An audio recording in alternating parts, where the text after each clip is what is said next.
নির্বাচন নির্বিঘ্ন করতে ব্যাপক প্রস্তুতি নেওয়া হচ্ছে বলে জানিয়েছে পুলিশ। জুলাই আন্দোলনের সময় আইনশৃঙ্খলা বাহিনীর লুট হওয়া অস্ত্র অর্ধেকের বেশি উদ্ধার হয়েছে। অবশিষ্ট অস্ত্র উদ্ধারে কাজ চলছে বলে জানান জেএমপির মুখপাত্র তালেবুর রহমান। অবৈধ অস্ত্র উদ্ধারে অপারেশন ডেভিল হান্ট ফেজ 2 শুরু হবে বলে জানান স্বরাষ্ট্র উপদেষ্টা।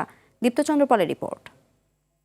সংসদ নির্বাচন তফসিল ঘোষণার পর নির্বাচনী যে যাত্রা শুরু হয়েছে তার দিন দুপুরে রাজধানীতে গুলিবিদ্ধ হন ইনকিলাব মঞ্চের মুখপাত্র শরীফ ওসমান হাদি। মৃত্যুর সাথে পাঞ্জা লড়া হাদি ঢাকা ৮ আসনের সম্ভাব্য প্রার্থী। নির্বাচনের আগে এমন পরিস্থিতি আতঙ্ক সৃষ্টি করেছে জনমনে। তবে পুলিশ বলছে জাতীয় সংসদ নির্বাচন নিয়ে শঙ্কার কোনো কারণ নেই। আইন শৃঙ্খলা পরিস্থিতি নিয়ন্ত্রণে ব্যাপক প্রস্তুতি নিয়েছে তারা। আমরা এরকম কোনো শঙ্কা দেখছি না।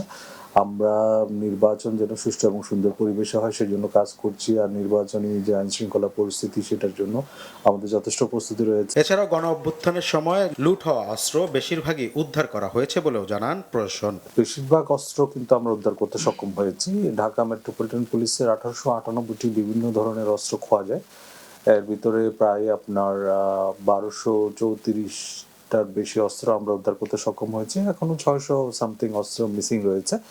সেই মিসিং অস্ত্রগুলো উদ্ধারের জন্য আমাদের তৎপরতা অব্যাহত আছে। আগামী সাধারণ নির্বাচনে সব অস্ত্র কোনো ঝুঁকি বা হুমকি হিসেবে হতে পারবে না। স্বরাষ্ট্র উপদেষ্টা জানিয়েছেন আসন্ন জাতীয় সংসদ নির্বাচনে প্রার্থীদের নিরাপত্তায় অস্ত্রের লাইসেন্স দেয়া হবে। কেউ পরিস্থিতি ঘোলা করতে চাইলে তাদের শক্ত হাতে দমন করা হবে। জাতীয় সংসদ নির্বাচনকে বাধাগ্রস্ত বা বানচাল করার যে কোনো ধরনের অপচেষ্টা অন্তর্বর্তী সরকার কঠোর হস্তে দমন করবে ও অবৈধ অস্ত্র উদ্ধারে ফ্যাসিস্ট টেররিস্টদের দমনের উদ্দেশ্যে কমিটি অপারেশন ডেভিল হান্ট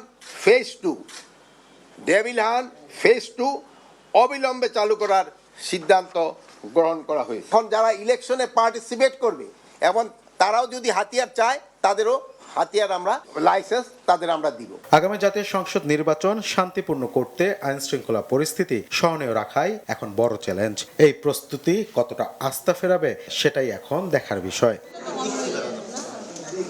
দীপ্তচন্দ্র পাল, RTV, ঢাকা।